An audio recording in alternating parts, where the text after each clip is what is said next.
Welcome. My name is Emerson Smith, and this is Game Developer Bootcamp, a video series that brings you in the trenches of independent video game development.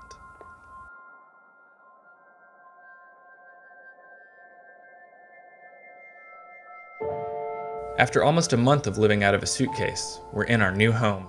My new office will be empty until the rest of our belongings arrive, but I get to unpack my computer for the last time and prepare for another week of development. Last week I finished off by mapping out a solar system generator on paper. This week I will put it in the game. For this first version, all I will be generating are lists of text. I can use this to figure out how I want to store all the information that I'll need to create the visuals. And I hit a hiccup. The asset files I've been using aren't very easy to work with when I try to create a database of planets. I have to rework these a bit. Instead of creating lots of asset files, I end up storing all the information for each planet in the solar system generator I created earlier, and overwrite all the information in one set of asset files before the level starts.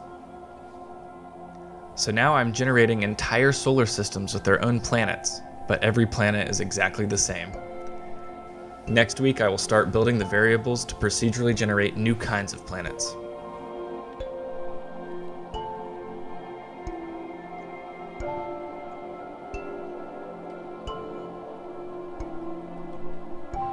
I finished cleaning up my office over the weekend. Now I have an ideal workspace and I'm ready to get creating. To solve my problem with the height map curves, I've decided to make a database of them that I create by hand.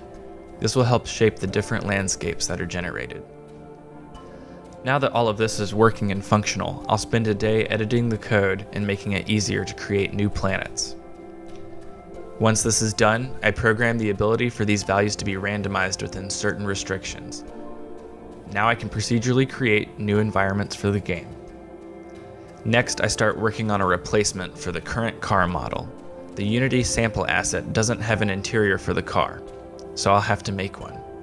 To do this, I jump into virtual reality and start sculpting an Oculus medium.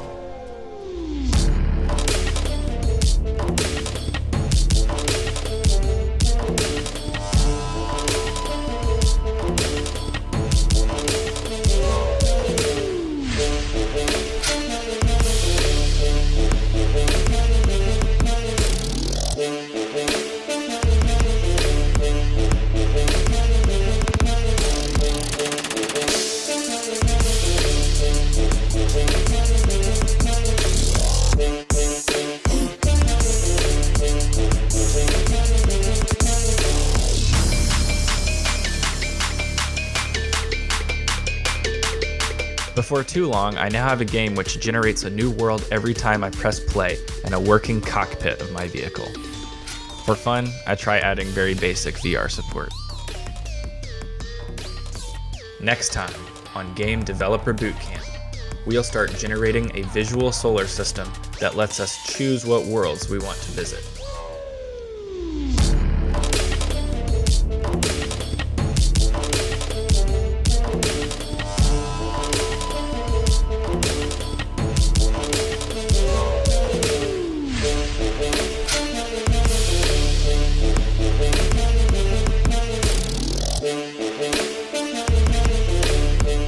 Thank you for watching the second episode of Game Developer Bootcamp. Do you like the direction the game is going?